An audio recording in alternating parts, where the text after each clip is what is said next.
What up, everyone? My name is Ricky P, and I'm with the Legacy Brewpub. I created this channel. We're fairly new. I wanted to make a channel where I included a lot of old, fun cards that people may be used to, as well as cards that people have been interested in for a while, but may have not been competitive.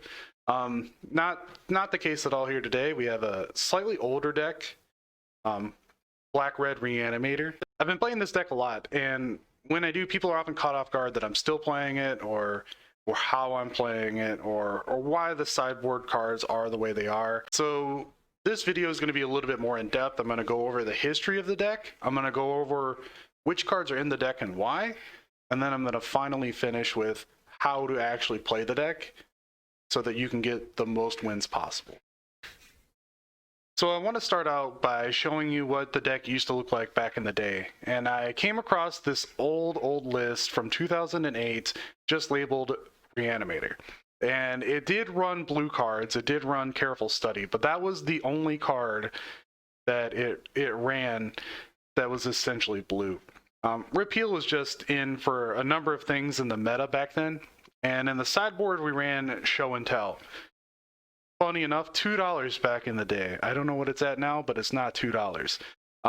You could tell the deck was very unrefined. It just had a lot of creatures and Reanimate and Exhume, and that was pretty much it. One important thing to know back in the day, when you were playing in 2008, you could pretty much do whatever you want and get away with it as long as the head judge wasn't against it back then, which is important.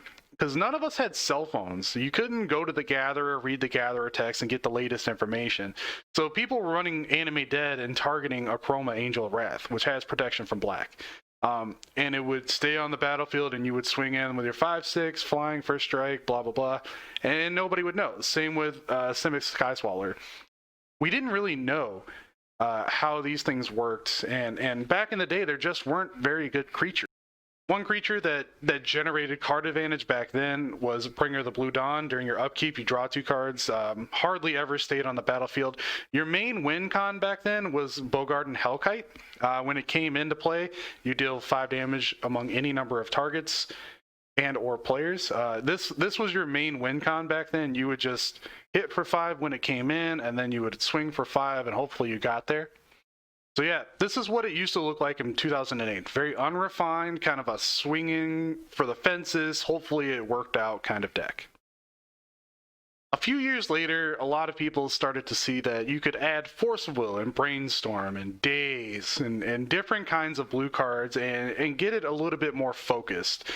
And I found this post here from 2013 on the source again that ended up looking like a lot like this. Gristlebrand had just gotten printed, and people understood that Gristlebrand was going to be a big thing. But you can still see that we didn't have a lot of the fast mana that we do today. No Mox or no Lotus Petals in this list at all. You would see that the creatures were all over the place. You know, we had Jin Gitaxias, Sphinx was a big deal back in the day. It was a really good creature to get on the battlefield. You essentially couldn't deal with it once it was there. Still had Gristlebrand for drawing 7 cards, Elish Norn for hitting gobos and stuff, and Hapless Researcher. If you look at this deck list now, interestingly, it's sort of similar to how you see Blue-Black Reanimator today, which is kind of weird. Haven't played much of the Blue-Black. I do have a list I'm working on, and I'll show that at some later date. But yeah, this is what it used to look like back in the day. Just a lot of one-ofs. You know, we were a lot more in on the blue package during this time. And then the third deck I wanted to show to you is 10 Fins. And 10 Fins is sort of similar to Reanimator, but it never really took off, never really got a lot of traction. It was an okay deck, and it put up okay results, and it was fun to play. Here I have a 10 Fins list from the same time.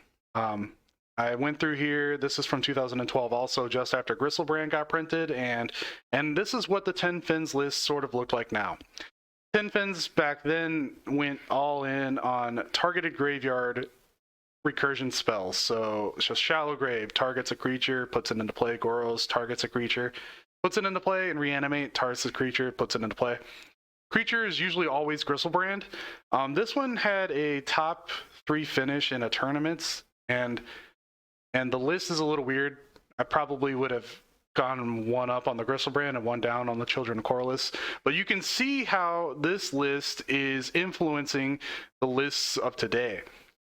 We got Lotus Petal finally in the main board, 2 Chrome Monks. This list was very similar to Tendrils back in the day. Tendrils was the main win con, and it was essentially just spin some wheels and eventually get there, I hope. And then finally, we have the deck list as we know it today. This post on the source is from 2016. Black-Red Reanimator was actually around slightly before that. It was being played in Japan in just local tournaments, and one person was putting up 5-0s like a madman, running 4 Sire of Insanities in the main. It was all over the board. It had like 4 Thoughtseizes, 4 Unmasked. It was just, had a Stronghold Gambit in the side. That's why you saw it a lot when the deck first came around. But here's the deck as it looks today. It's one of the cheaper decks in Legacy at only $1,900. Yeah, you should be able to afford it. You have a job, perhaps.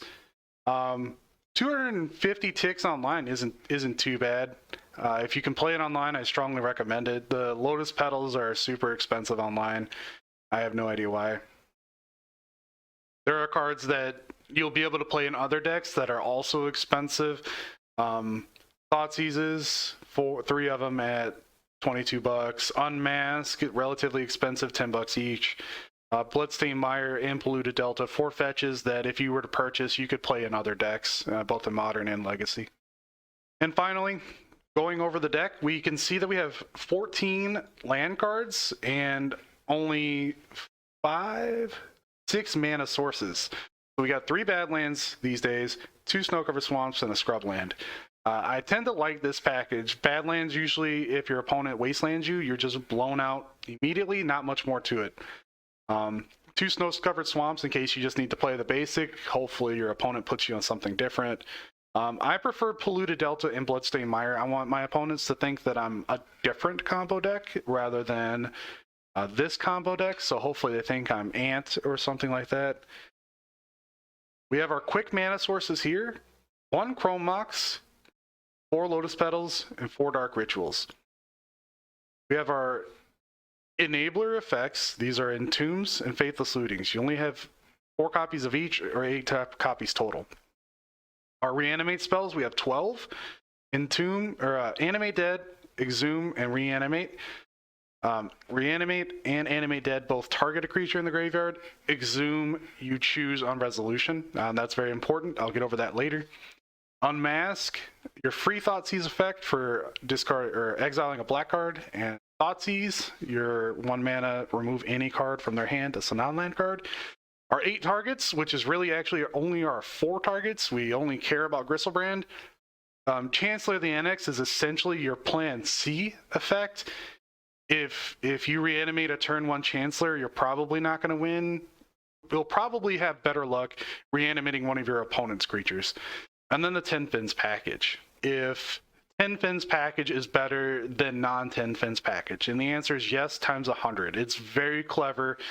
It absolutely wrecks online. It's very good. It allows you to win when Gristlebrand enters the battlefield, and that's the main purpose of the deck. The main purpose of the deck is to get Gristlebrand in play. Whether that's your opponent's Gristlebrand or yours, it doesn't matter. If you get him in on your side, you're going to win. That's the object. So I mentioned Exhume is different from both Animate Dead and Reanimate, and that's because Exhume doesn't target, and it's not a May ability. So if you're playing in paper and your opponent has a creature in their graveyard, they're supposed to put it on the battlefield. On online MTGO, you can't forget. You have to put a creature into play for your opponent. Exhume chooses on resolution, which is different from both Animate Dead and Reanimate. And that is important because often your opponent will bring in something like Fairy Macabre in games 2 and 3, or Surgical Extraction. Those are sort of the soft removal spells for graveyards, versus a hard removal spell like Rest in Peace, just gets rid of the graveyard, period. Exhume is great because if you have something in the graveyard, you can have it removes via surgical extraction or fairy macabre, and you could still entomb, get another creature in play, and then when exhume resolves, you put that creature into play. So often in games 2 and 3, I'll bring in a fatty that needs to be handled. Usually Iona is pretty much my go-to. That'll severely hinder any deck it comes in against. They'll target it with surgical, and I'll tomb Gristlebrand, and then just proceed to win. Easy peasy. It is important to know just how many spells of each type you have. For instance, we have 9 fast mana type, 8 enablers, that's filling up the graveyard, 12 reanimate spells, 7 discard spells, and 8 fatties. This is important because when you have a hand that has most of the combo pieces you need to know what your odds of drawing into the card you need is.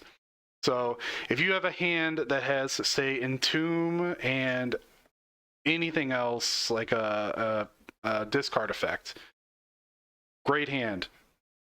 Target him with your discard, you have 12 instances in which you can draw into your reanimate spells. If you have a hand that has all spells and no lands and it's just straight gas, you have 14 chances of drawing into a land card and 5 chances of drawing into an artifact. Those really, really substantially increase your odds. Our goal, get a game 1 win, straight up. EW Landon once said that this deck has roughly an 80% win rate for game 1, which is amazing. I don't know if it's close to that today, maybe slightly less, closer to like 70 to 75%, but it is strongly favored game 1. Where it gets more challenging is your games 2 and 3. Sideboard hate today, super diverse. We got Surgical that we've already mentioned, Fairy Macabre that we already mentioned, Grafdigger's Cage, an artifact that's very important, Leyline of the Void, Rest in Peace, and Containment Priest. Those are pretty much the ones I care the most about.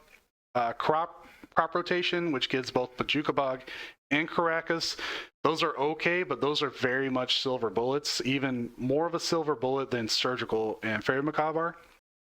So that brings me to our sideboard game. Our sideboard game is very important. Collective Brutality, I love this card these days.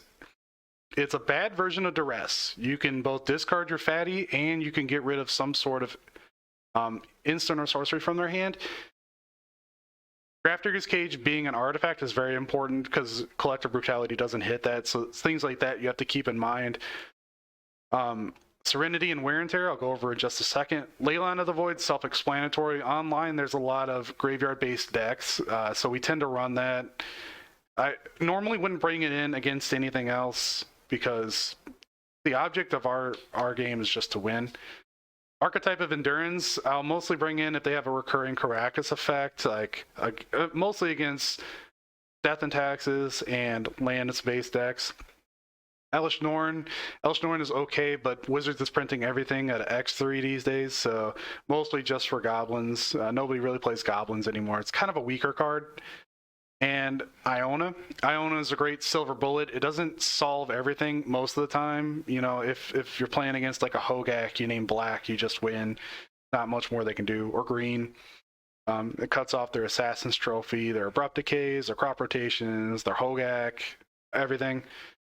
I normally wouldn't bring in against anything else. Now we have our targeted removal. Wear and Tear is great because you can hit just one of their permanents, whereas Serenity wipes everything. Wear and Tear is great to bring in if your opponent is playing something like a Leyline of the Void themselves and you're playing a Leyline of the Void. You still want yours around, but you want to knock theirs out. Serenity is mostly for decks that are like gonna play both Leyline of the Void and Chalice of the Void, or Chalice of the Void and then another Chalice of the Void and then another Chalice of the Void, or a Trinisphere, or a Snaring Bridge, or maybe they're going to play a Rest in Peace, a Chalice. Maybe they're going to just go all in on artifacts and enchantments. You just turn 1 or 2 into Serenity, and then you attempt to reload your hand and combo off. They're often going to mull down to exactly what they need, or their silver bullets, which oftentimes people go to 3 cards for Leyline of the Void, and then you just tear it, and then you just combo off, and it's easy peasy. Opponents have to be a little bit more on top of their game, and they're not. So Serenity is your silver bullet massacre the whole board. Massacre, I often see sideboards that have just all kinds of different cards, and I tend to want to play like E.W. Landon, the GOAT, one of the best, if not the best, Reanimator players of all time plays. How he plays is you open up your opponent's hand on games 2 and 3, discard all of their hate, get rid of all their hate, and just combo off. Very poignant, very clear, very precise. What I don't like in the sideboard of Black Red Reanimator are cards like Pyroblast, Magus of the Moon, Reverent Silence. I'm not a big fan of the Grave Titan package, mostly because I see it as just a way of elongating the game, whereas I just want to win. So, to recap, the strategy of Black Red Reanimator in this current meta is just win game 1, mull to the combo, play the combo, and win. Hopefully they don't disrupt that plan. Really rely on knowing what your opponents will have game 1. You know, you only care about a few spells, Force of Will. That's pretty much it. Maybe crop rotation into Bajuka Bog if you're playing against a green deck, but that's about it. Games 2 and 3, you bring in your targeted sideboard removal. If you're on the play, be very proactive. If you're on the draw, be very reactive. It's a very simple, straightforward deck, but if you do those simple things, you will increase your win percent immediately. And finally, I just want to give you some sample hands. We'll do, say, 5 sample hands on the play and 5 sample hands on the draw. On the play, I would keep this 10 times out of 10. It's got 2 of your 2 combo pieces, Entomb and Reanimate. On the draw, it's even better because you get to get that extra card. Maybe you get a Thoughtseize or something. What we got here? On the play, this hand is pretty good. I like opening up with the Chancellor on 1, Thoughtseize yourself, Reanimate with the Lotus Petal. The turn 1 win, and unless they have 2 Force of Wills, they're not going to do anything about it. This hand's pretty weak because we don't have a Reanimate spell. You do have the Faithless Looting, which, since you have 2 fatties, you have 3 fatties, it's essentially a draw 2, discard nothing. You also have Unmask and Thoughtseize, which can rip their hand apart on the play. That's very important.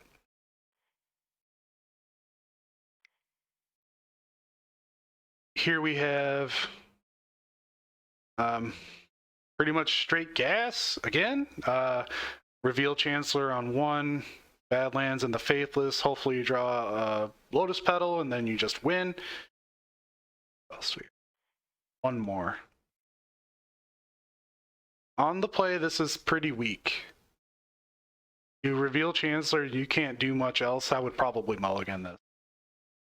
You can keep it and then wait a turn cycle and go to discard on your next turn with your draw step and then reanimate, but that you're setting yourself back really far by doing that. Now let's do some sample hands on the draw. This hand also is perfect. You don't often want to pinch your Tendrils to your Unmasks. We only have 1 copy of Tendrils, and Tendrils is really there just to win. So it's your I win card. You want it in your deck and not in your hand. So it's essentially a mulligan to 6 on the draw, and that's okay because you're going to be drawing an extra card. That'll help you out a lot. You can start out by Faithless Looting your Gristlebrand. You can Entomb, you can Unmask, targeting them, removing Animate Dead, or Gristlebrand. You can do a lot of things.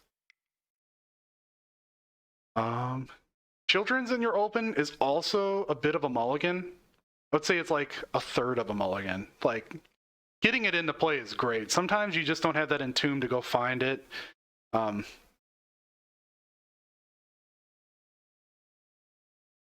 Yeah, I would keep this. It seems solid. Just turn 1 Thoughtseize, see what they got, and then go from there.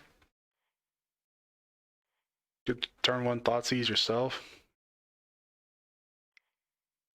No lands. This I wouldn't keep on the draw. You draw 1 card, but then you're just dead. There's no fatties. If you had a fatty, if you had a Gristlebrand, you could just pitch it at the end of your cleanup step, and then it seems okay at best, but I would probably keep it. On the draw, not on the play. It's terrible on the play. And 1 more no land on the draw. This is spicy. On the draw, I mean, 2 Chancellor triggers. Game 1, they just pitch whatever. They'll probably force a will after that. But you got this Unmask, Entomb, Dark Writ, Animate Dead, Gristlebrand, you just win. So, yeah, I would probably keep it. That's just me, though. So my name is Rick, and this is the Legacy Brewpub. If you like this kind of video, please let me know in the comments below. Please give me a follow on Twitch. I'm on my race to being an affiliate, so I can start doing some really spicy brews. If you yourself have any deck ideas and you want to bounce them off of me, feel free to send me a message on Reddit or Twitch, or leave me a comment below here. Especially if you have any spicy deck lists. Thank you for tuning in. This is the Legacy Brewpub. Okay, bye.